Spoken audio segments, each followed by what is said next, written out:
Well, good morning. It's 10 a.m.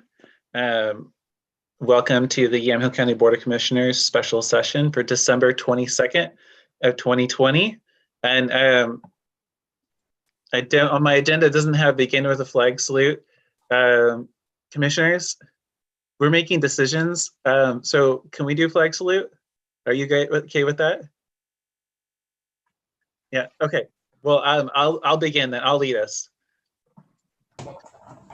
I pledge allegiance to the flag of the United States of America and to the republic for which it stands, one nation, under God, indivisible, with liberty and justice for all. Thanks for accommodating that. Feels funny since we're making decisions. And we'll begin with item number 1, which is consideration of approval of the COVID-19 recovery grants, round 3 recipients. And commissioners, you received the document with the proposed awardees. But I'm wondering if you would like to hear from Ken, Abhisha, or Carrie about how they went about that decision making. Yes, I would love to hear that. I would too. Good morning to both of you. Ken, you unmuted yourself first, and then Carrie did next. So, Ken. All right, so we didn't have anything planned as far as the presentation goes, but just to kind of set the stage. Just a reminder that this recovery grant program, what we're calling recovery grants, round 3, is associated to the state provided just over $1.4 million to distribute out to businesses. And based on the criteria that in meeting with the board, we did a formal solicitation and opened it up for businesses to apply based on they were all considered at different layers of priority based on a 3-tiered approach. With the first tier, I'm going to look at my notes here really quick. So the tier 1 is for-profit businesses that were prohibited from operating 100% closure during the most recent freeze executive order, Executive Order 20-65, which included gyms, recreational facilities, event spaces, and etc.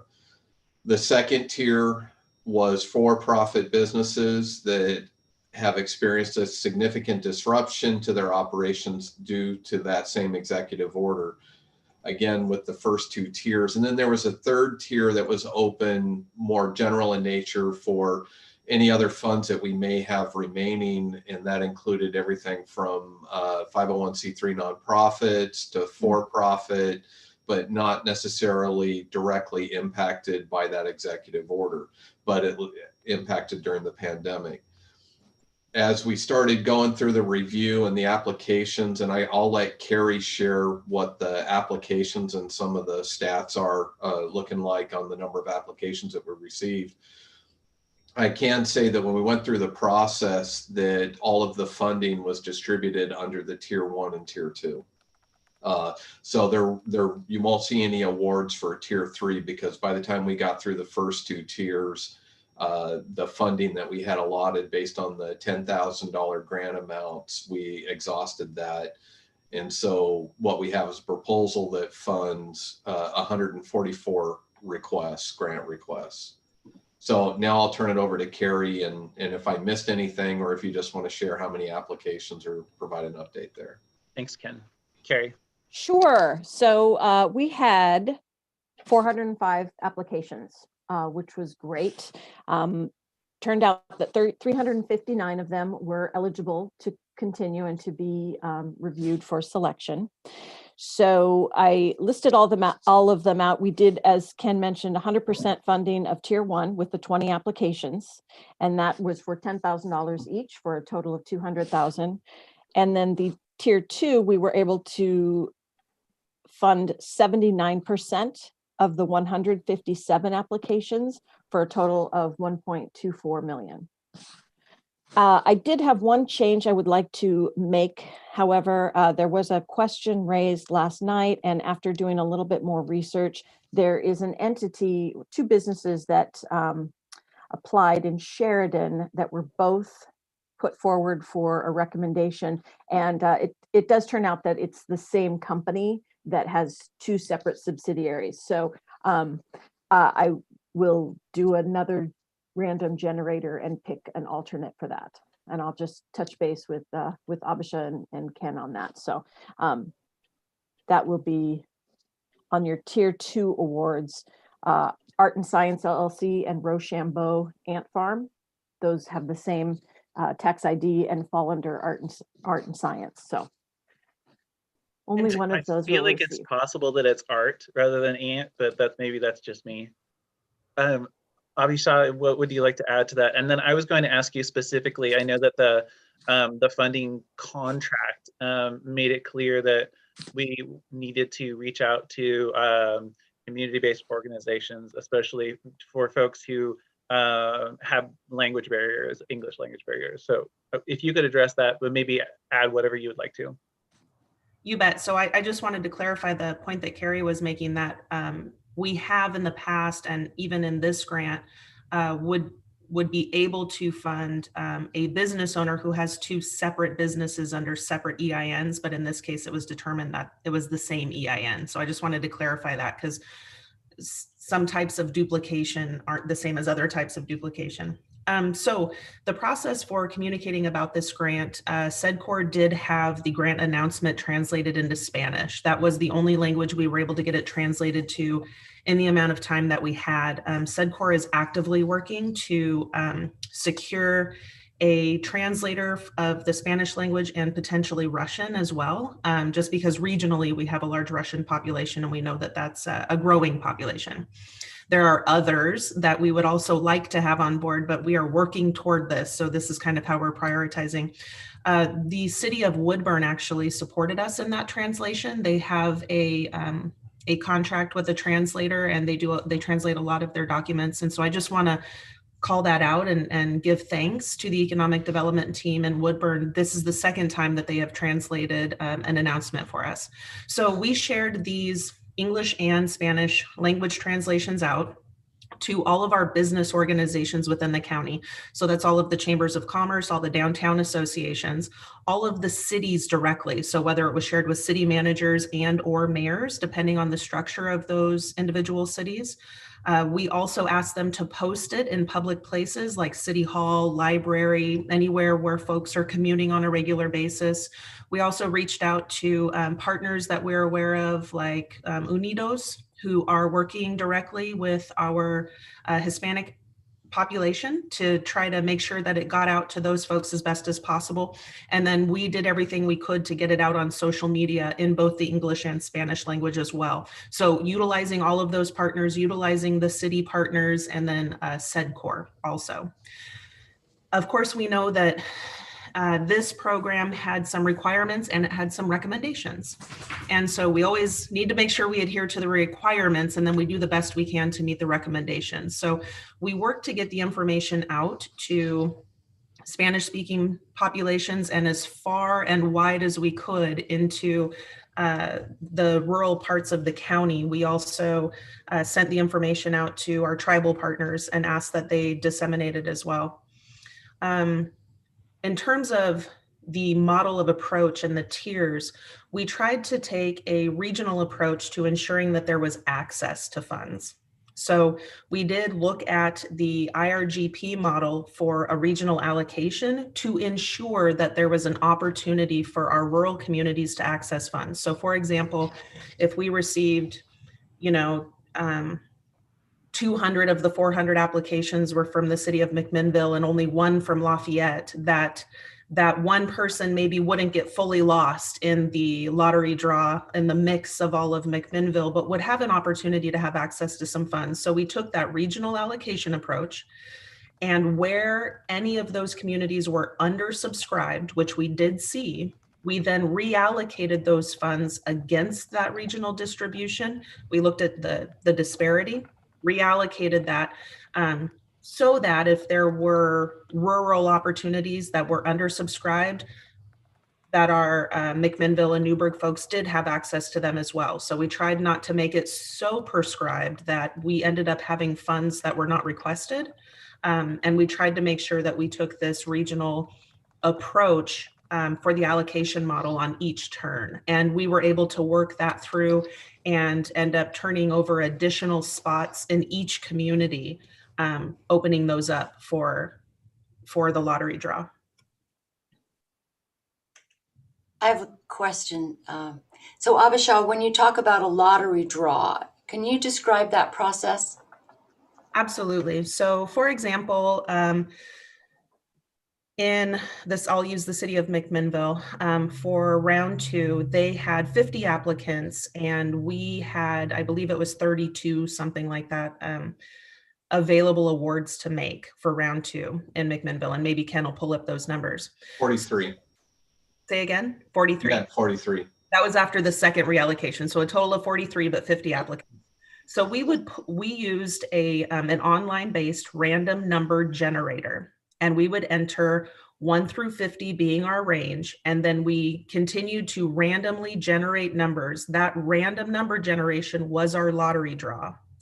And then, so we assigned everybody a number, right? So instead of looking at names, we assigned each applicant a number. We did the random number generator, and that was our selection process for each community. Great, thank you for explaining that. Thank you, Commissioner, for asking about it. Any other questions for Abhisha, Ken, or Carrie? And I just wanted to note that I know that you all spent a lot of time on this, both beforehand, during the open application period, and then yesterday in assessing the applications and getting them onto the list. So, and I know that your work is not done, since that's 144 businesses to work with. So thank you. Commissioner Stair unmuted herself. I suspect she wants to say something too. Yes, and thank you for the hard work. I know this has been you're under the gun time-wise, and I appreciate your work. And Ken and Justin, I know, spent long hours yesterday on the final vetting of this. Question about, we did get a question last night about PPP loans and whether or not, so we've got one particular question regarding Ken Wright Sellers having gotten almost $290,000 in PPP funding, and then putting in for $10,000 of county funds. So I guess the question is, were PPP funds ever a part of a criteria? Was that ever anything that could, knock somebody out of the running? So I'll take that one, because as part of this, the only exclusion criteria that had to come with funding was the last round of grants that we had offered, the round 2. Otherwise, this funding, when it was released from the state, did not have any restrictions or associated to whether or not they received one of the PPP loans or other funding. It was just something that, it wasn't part of the criteria for excluding a business from applying to this. If someone else, thank you for that. If somebody else, if there was another entity that was on the list or had received a grant previous to this, were they discounted? Only if it was round 2. So if they received one of the IRGP loans, or I'm sorry, grant, for instance, that we did in the spring for the $2,500, they were still eligible to apply. They were still eligible to apply if they'd received an EIDL loan or a PPP loan. The only disqualifying event would be if they had just received funding through round 2. Because there's one particular entity that was on the list back in April, I believe. So I'm just thinking in terms of people who've returned for more grant money, and there are plenty of people in the county that haven't gotten it the first time. So I know in the past we've had grants, just in normal economic development grants, that have gone multiple times to one entity. And I know that's always been concerning to me, and I want to make sure we don't do it again. Yeah, I just want to share with the IRGP back in April, that was also selected via lottery. And this one was selected via lottery. And we had a conversation about how we felt about dual recipient. So back in April, we offered $2,500 grants, which was a very small impact and intended to be a bridge with what we thought was going to potentially be a short-lived issue with our businesses. Then we stood up the grant program in November. And so when we did the IRGP, we actually did have criteria that they could not have received a grant from the county within that previous 12-month period. So we were looking at that saying, okay, this is a bridge, but we just had a grant program several months ago. So if any business partner received those funds, we're not going to give them these funds because we just don't know what's available to us in the future. Then in our last program in November, since we had just held that with this program, we said, if you receive funds in November, you don't have access to these funds. So that was a disqualifying criteria. But if you did receive funds in April, it was at this point so long ago, and especially with our tier 1 businesses who have received multiple shutdown orders and not been able to operate, we felt that that the impact we were trying to have for these businesses, we didn't want to prevent folks from getting additional help that they might need. And so we did leave that open. The only disqualifying grant would have been our most recent program, not the IRG program in April, again, which was only $2,500. With the PPP comment, I just want to keep in front of everyone that PPP was not a disqualifying event from the state's perspective with our contract with the county, and it is a loan. So folks that get the PPP, it is a loan program. Now we know that some, if not all of that for many businesses is potentially forgivable, but we don't know what the circumstances for any business is. And I have had folks reach out to me and say, this business received a whole lot of money. And what I've shared with them is, we don't know the structure, right? The business structure, the revenue and cost structure of that business. So for a $20 million company to receive $1 million is very different than a $200,000 company receiving $100,000.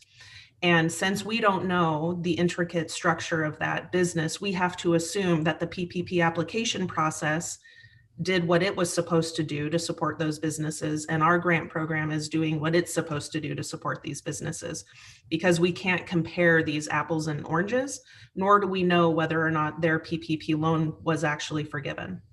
And I'm just sharing with you, Commissioner Sterrett, how I'm communicating this with businesses, because there are so many things to try to vet out with these funds and with the resources businesses have received, that if we tried to look at that whole array, we would be comparing apples and oranges and plums across the board. And we can't possibly sort that out.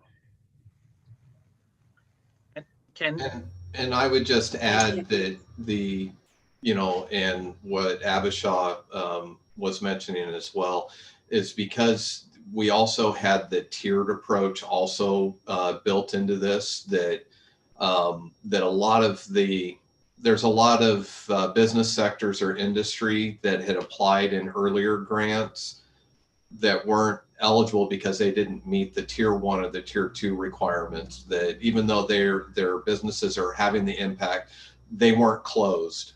They're still operating. They didn't have the restrictions under the more recent executive order that either shut them down or closed, like for a lot of the restaurants, again, going back to where there was no in-person dining, it was takeout only, and for those who didn't have that, they essentially had to close. So, so we really tried that was another built-in approach for prioritization, and then also to ensure that we're, again, acting on what the direction that the board wanted to see, that make sure that we're helping those businesses that were directly impacted by the closure. I had one more question, Mr. Chair. So I want to call out one specific business in Carlton. We had some questions about this business that was in part, I would think, in the tier 1 category, but there was a time consideration based on length of time in business. And I know that was sort of one of those heartbreaking situations where somebody opened their restaurant, weren't in business for 12 months prior to this, but perhaps had begun the process and filed their DBA or their LLC prior to the 12 months. So they were shut down. In other words, they built the business and then wham, shut down. So I'm wondering what considerations were given in that particular case. So my understanding in that case is that the applicant did apply and kind of based that off of their business registration date. And these stories are absolutely heartbreaking because, of course, we understand, right? We see the impact. And so we did have to set a requirement, a time limit to say, and for all of our grant programs to say that the expectation is that you will have been in business for 12 months, in part because we're also trying to make sure that we're not prioritizing funding businesses who had maybe only been open for a month and didn't have any employees. And we have to find balance, right? And so I was glad to know that this business was able to get their application in. In terms of prioritization, they still would have fallen into tier 2, which is that restaurant, right? So kind of secondary impact, primary tier 1 being full closure, event spaces, gyms, things like that. So this applicant, to my understanding, got their application in and then was under tier 2.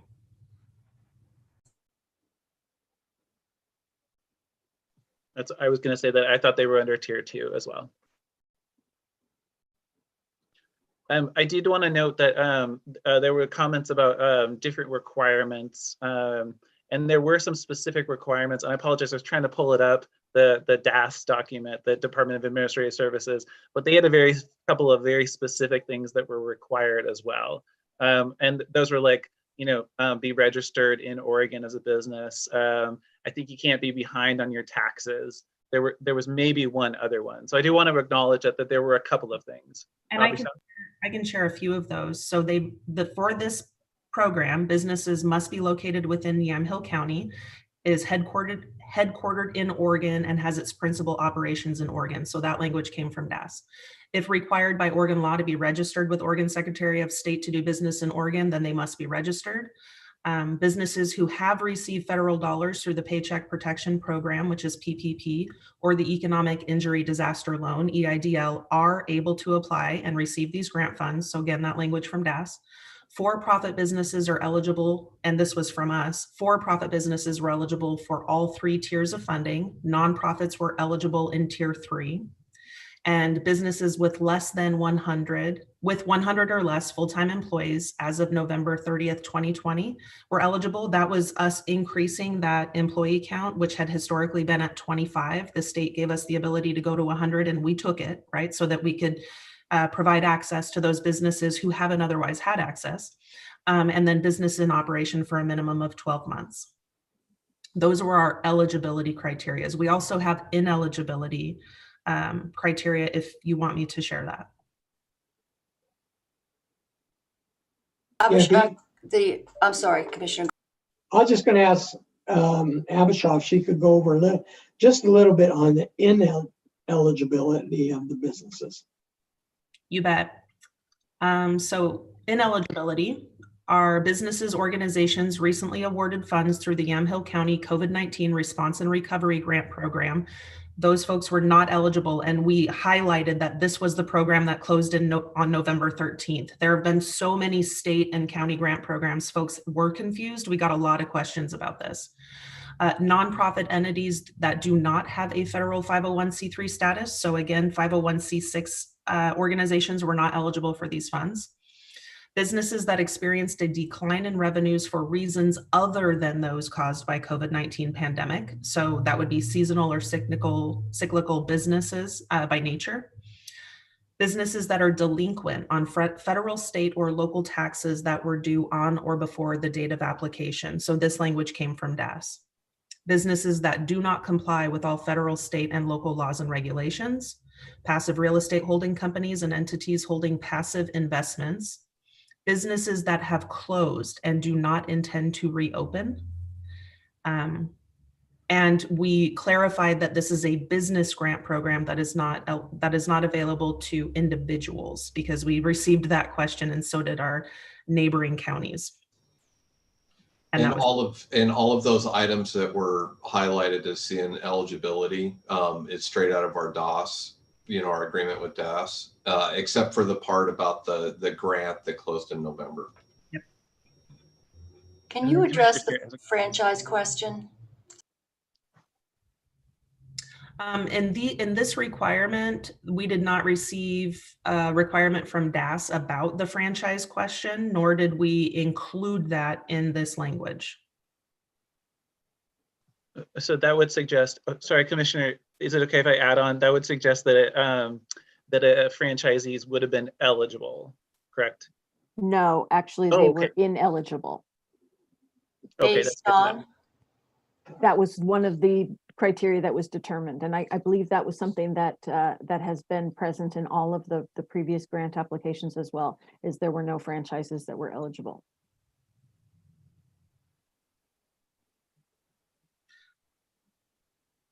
Carrie, was that language was that a selection of the application itself? Yes, it was one of the eligibility questions. Okay, thank you. And I must say, Abhisha and Carrie, that you clearly did a good job, a successful job of getting this information out to people with 405 applications submitted in a pretty short period of time. And with 359 eligible, I'm sad that we don't get to fund all of them. And I realize that if we tried to provide funding to each one of those, that we would have a very small amount and you would have a very large amount of work. So I just want to acknowledge that it's disappointing. And I also realize that we have a very tight window to get a lot of money out to these businesses. Agreed. Yeah, I know this was a difficult and arduous process for everybody, so thank you. And I think Carrie and Abhisha and Ken and Justin and the whole team did, in the timeline they were given, did an excellent job, put in probably way much longer than they could have or shouldn't have, or which not that they could have, that they should have. And I think it goes and talks about the strength of our programs, and also talks about the strength of working with a partner like SEDCOR, where we're not sitting down as commissioners and trying to come up with all these rules and requirements and everything. So I think it's been an excellent program. I want to congratulate everybody. Yes, thank you. Thank you. And I think it's an opportunity for lessons learned. I look at this and I look at some of the businesses that were not eligible, and they clearly have a need. Now let's look at franchises, for instance. If you look at franchises, we tend to think that they are somehow underwritten by a parent company, but a franchisee purchases at great expense a franchise, and then is liable for all of the payroll costs and supply costs and rent and all of that. So I think next time we would probably be, in terms of fairness, to include franchisees, because if you buy, for instance, one of them was a Planet Fitness, and you have a woman and she's a minority-owned business who she and her husband have spent over $100,000 making their Planet Fitnesses COVID compliant, and they're out the money because they're shut down. They were ineligible. If you look at other franchises, they still, I don't know. I mean, a Taco Bell, you still have to buy a franchise, and those are extremely expensive. So in terms of a business model, it's just another way to go, but the business owner is still on the hook for all the expenses. So next time I would probably reconsider that element. I think, Commissioner, I agree with you. I think as long as they meet all the other requirements put forward by DAS as far as taxes and registration and everything, I think the individual franchises next time should be eligible, as long as they meet all the other requirements that DAS put forward. Agreed. Yeah, and I think that it would be good to have a conversation about that because we might have another round. I mean, obviously not this year, but The vaccines aren't going to stop things, businesses hurting, before March and April. So I agree. I just want to add one comment. I appreciate what Commissioner Sterrett is saying, because originally, I think when several of these grant programs first launched, there was an assumption that at a very high corporate level, these franchisees were somehow being supported, right? Or costs being subsidized, and or that there would be larger stimulus or support packages coming from the federal government at this high corporate level. And at this point, we're making a lot of assumptions if we assume that our local franchise business owners are receiving that sort of support. And so there's an opportunity to educate ourselves about what that reality is, what it might look like going forward, and to ensure that we're providing equitable access to all of our business owners. So I appreciate those comments, Commissioner, and we'll take that into consideration in the future. Yeah, because I know we had two businesses in McMinnville, two restaurants in McMinnville that are franchises that were not being supported by the parent company. And so both of them now are closed. Their buildings are for lease. They're not reopening. And so I think that's another good reason to include franchisees. Yeah, and I think it would be really important from my perspective, seeing that the most recent, the bill that passed at the federal level for PPP specifically excluded publicly traded companies. I think it would be important to have a conversation where franchisees are willing to share the information about their connections to the parent company, because I don't want to be supporting a very large company that's publicly traded, that's getting money from the federal government or not, when we have business owners in our community who don't have that connection. So I think it'll be important to actually learn what are connections, and if there aren't any, we should put them in the mix with everybody else. But I'm excited to have that conversation for a future one.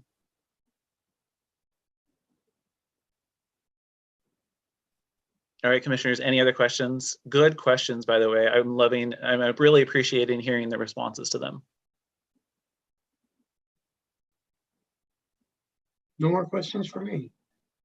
Okay, great. Before we vote to approve it, I do want to declare a potential conflict of interest. As a farmer who produces both apples, and there's a number of cider producers on here, and as a vegetable producer who has in the past sold to some of these businesses, declared potential conflict of interest, but now I can go on to participate in a vote. I also just want to remind everyone that there is the one tier 2 recommendation that has been removed, the Arts and Sciences LLC, and that I've sent an email to our group so we can determine which section will receive that new allocation to do a one additional drawing, and then I can send that to you separately. So that'll be the one change. Okay. I'm trying to think about how we would do a motion then for that one. Ken? So I was just going to ask, if you want to, if you want to make a motion to approve the proposal as brought forward for the grant awards on that agenda item. I'm trying to think of how to allow for adjustments, because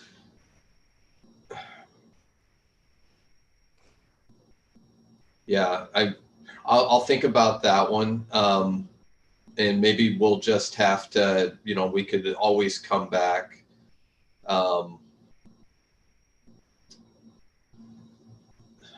Before the board for the approval. The other item I was going to ask for is having the agreements, is authorizing the county administrator to enter into the agreements, just as just a way to expedite the processing of the grant awards as well. So that way I can just go ahead and, with the board's permission, go ahead and sign off on the agreement. Ken, can I interject? I'm sorry, just one thought. I know that with this grant award amount, we had rounded up at a county level from the actual allocation from the state. That allowed for some additional county contribution at a minimal level, but we wanted to make these, $10,000 awards, and so we rounded up a little. I don't know if you want to essentially reassign this award, or if we just want to say we're going to make these 143 awards as a part of your consideration about how to approach or how to proceed. Ken, you have some thoughts, and I have something proposed as written. So I'm not as concerned because with the amounts, because in order to, to do a $10,000 grant award, we did round up. We're talking a $470 difference. And so the budget that we have this in can accommodate that additional $400. So I don't think there's any additional action that the board needs to take on that. If you approve the number of awards and with who we have listed, I don't think we need to do anything further for the budget authority on that.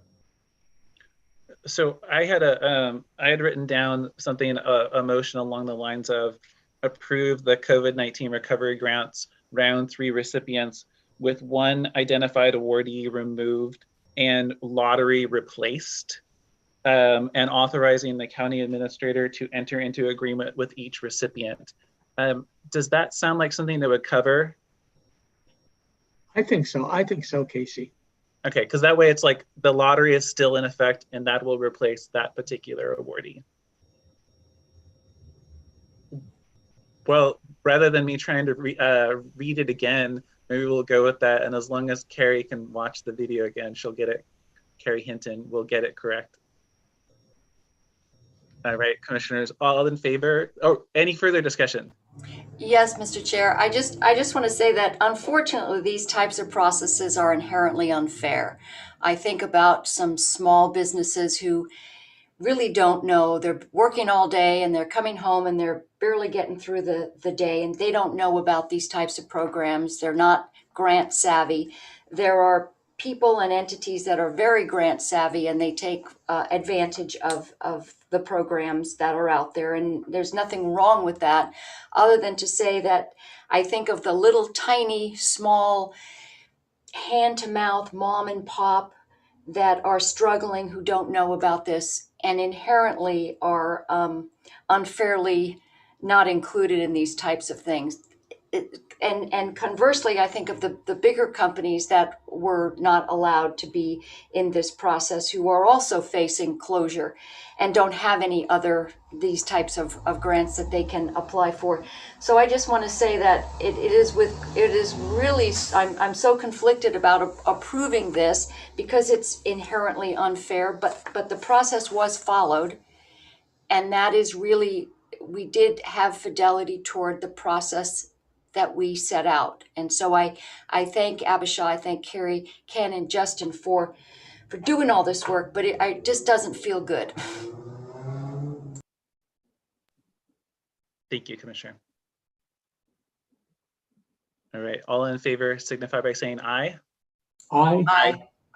Any opposed, same sign. All right, let the record show unanimous approval of item 1, the COVID-19 business grants award recipients. All right, thank you, commissioners. Thank you, Abisha, and thank you, Carrie. Mostly I say thank you particularly to you because I bet Ken will stick with us for the next agenda item. And I want to thank Carrie before I go for all of her hard work. The amount of time and work that Carrie Martin put into this program is probably immeasurable. So I just want to publicly thank her for that. And thank you all. Have a great week. Thank you. And also thank you to Abisha. I really could not do this without you, for sure. Thanks. Bye.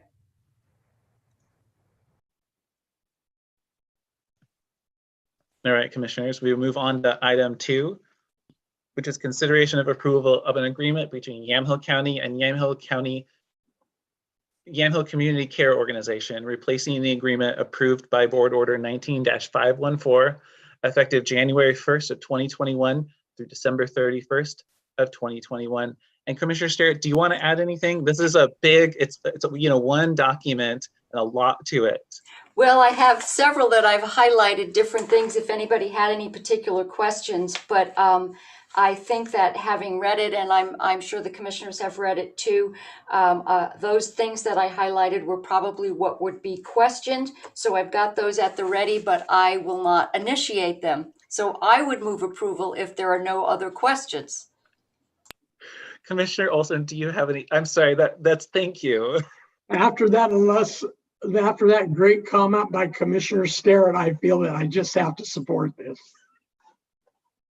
Oh my goodness. Okay, well, thank you. Motion on the table. All in favor signify by saying aye.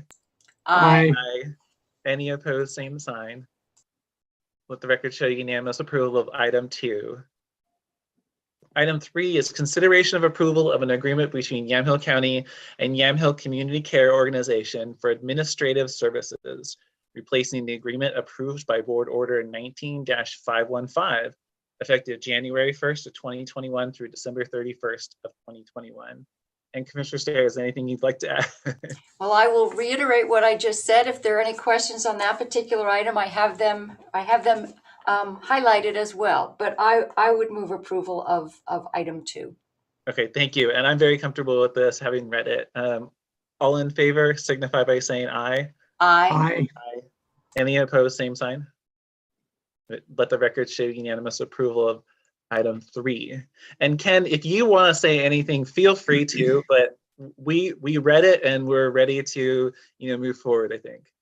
So item number 4 is consideration of approval of the provider agreement between Yamhill County and Yamhill Community Care Organization for safety net services, replacing the agreement approved by Board Order 19-516, effective January 1st of 2021 through December 31st of 2021.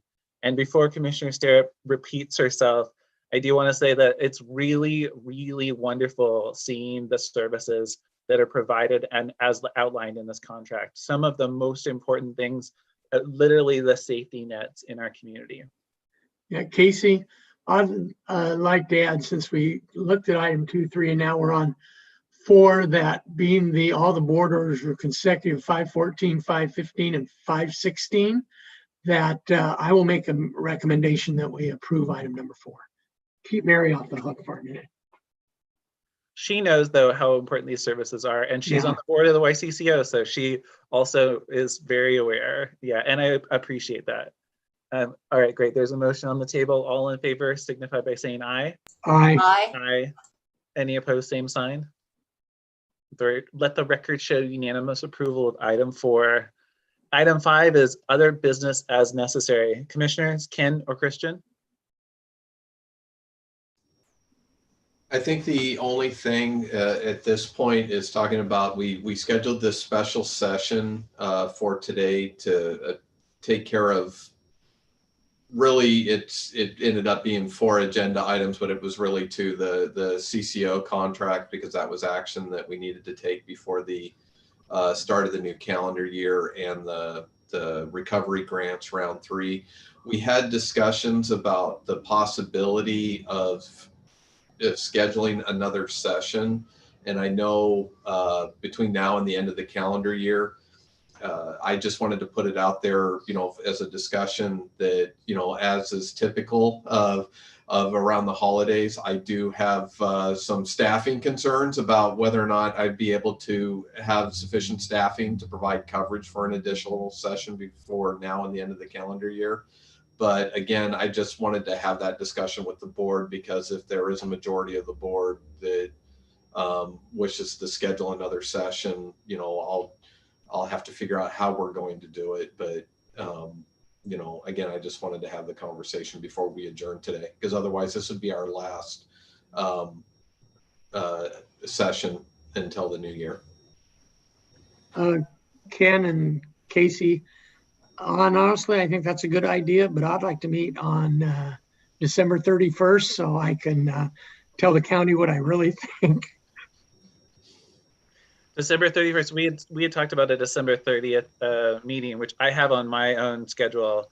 No, I want it on the 31st. You want to have it as late as possible. About 11 o'clock in the evening on the 31st. Commissioner Starrett, what do you think? That's all my comment.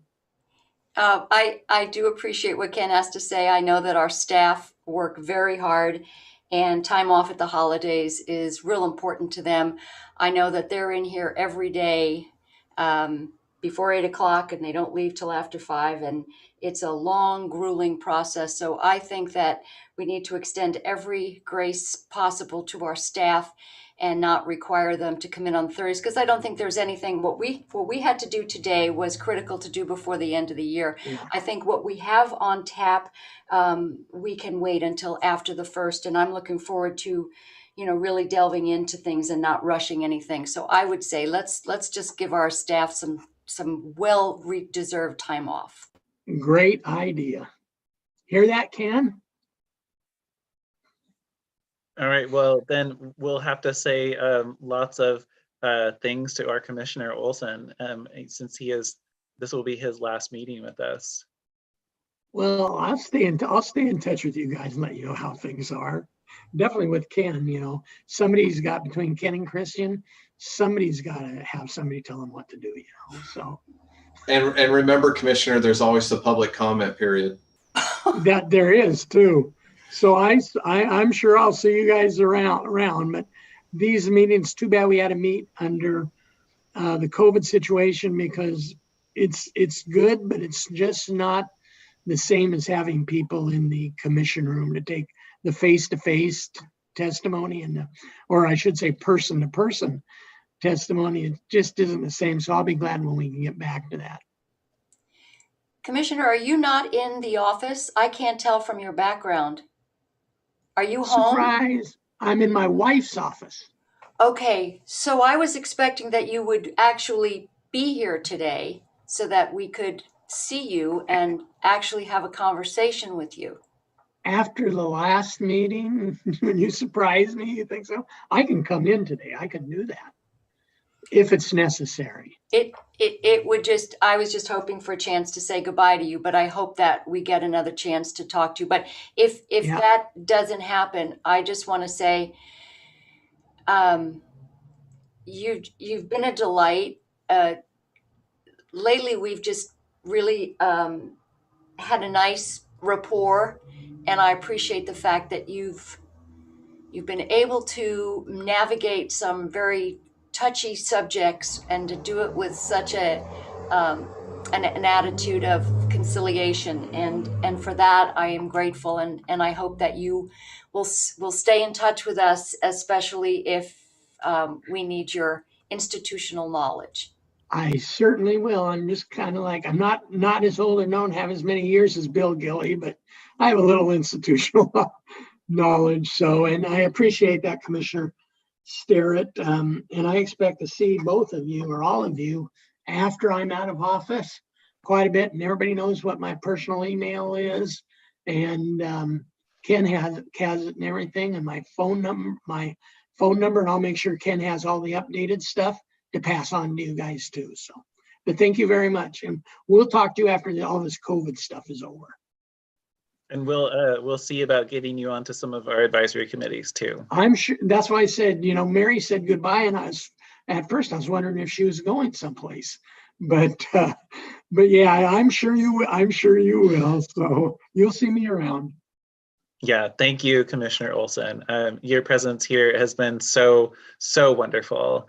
I really appreciate it. And thank you for bringing your good humor to everything. Yeah, one thing I'll part with this meeting with is just remember and I know you all know what I say, people, process, and policy, and you can't go wrong. So just remember the 3 Ps. Thank you. Sounds good. Thank you so much. You bet. Commissioner Olson, I was just going to say, can we add a 4th P to that? The Palais de Justice. We didn't make a lot of progress on it this year, but I'll be looking for your support for the Palais going forward. Oh, I can do that, Chris. It'll cost you, but I can do it. Good. I take Appreciate pride. that. It'll Thank cost you. That's his last line for you, Christian. It's gonna cost you. Yeah, last line for all of you. It'll cost you. Things that are important and valuable usually do. So that's all right. Such a good point. I had the very quick story. The daredevil motorcycle rider who lives in our community once told me that he didn't go to school, but his education still cost him a lot. And I really appreciate that. So I think I got a little of that education from Commissioner Olson in these last 2 years. I'm sorry. All right, well, Commissioner Olson, we will miss you, all of us will, and thank you for joining us. And You to betcha. everybody here, have a really wonderful Christmas and a You new too. year. Merry Christmas. Bye, Rick.